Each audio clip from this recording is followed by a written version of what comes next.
कवन नगरिया बजवा बाजऊ हरदिया तोरा लागोगे।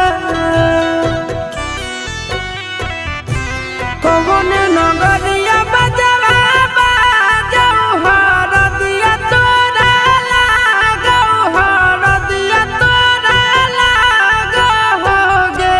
जानूगे सुनी के कर जा हमर फाटो दरदिया कोई नहीं बाटो होगे।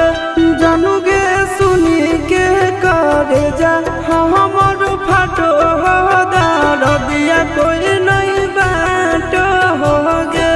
पूर्व नगरिया बजवा बाजऊ हरदिया हमारा लागो हरदिया हमारा लागो हो रे।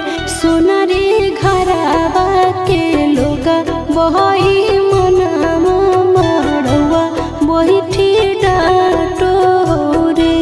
सोनारी घरवा के लोगा बही मनामा मड़वा बही डाटो रे।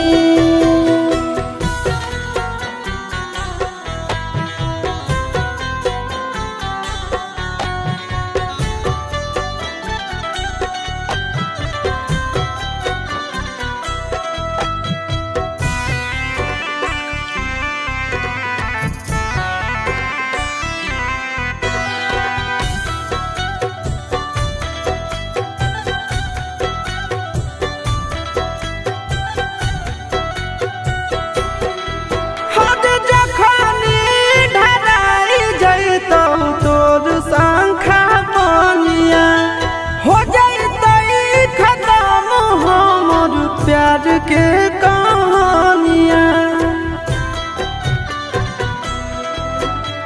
बुझे मजबूरी नहीं है हमर कसूर रे। इहे शायद होते भगवान के मंजूर रे। काठ के करे जावा बनाइले नी दया नहीं आवोगे।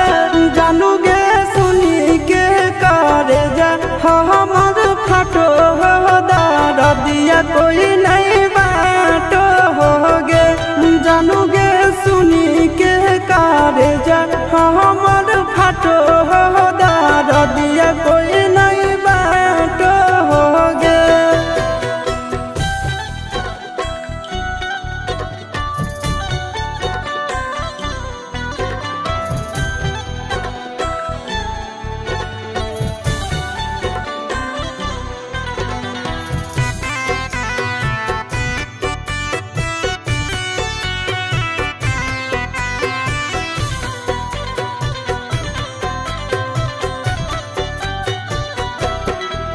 आगे तोरे नाम धड़को है दिल के धड़कनवा। मंगिया भरते चली जइबो सामसनवा। के कर दिए तो सही है किस्मत के खेला। भूल जाई है आशीष नंदन अमन आल बेला। तोरा बिना हमारो कुछ न भा